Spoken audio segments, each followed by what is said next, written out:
ତ ଜଗତର ନାଥ ଜଗନ୍ନାଥ କାନ କୁଆଡ଼େ ଗଲା ଆପଣଙ୍କର ନାଁରେ ସେଦିନ କାନ ଥିଲା ବୋଲି ଡାକ ଦେଲା ମୋତେ ଗଜ କୁମ୍ଭୀର ତା ଗୋଡ଼କୁ କାମୁଡ଼ି ଥିଲା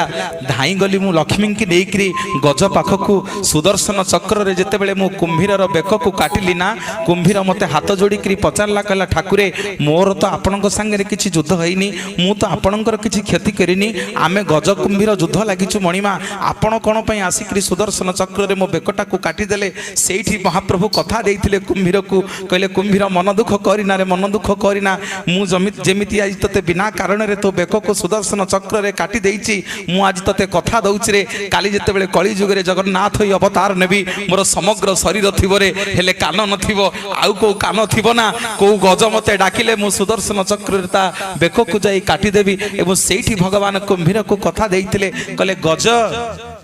ଗଜ ମୋର ଭକ୍ତ ହେଲେ ମଧ୍ୟ ତୁ ସର୍ବପ୍ରଥମେ ସ୍ୱର୍ଗକୁ ଯିବୁ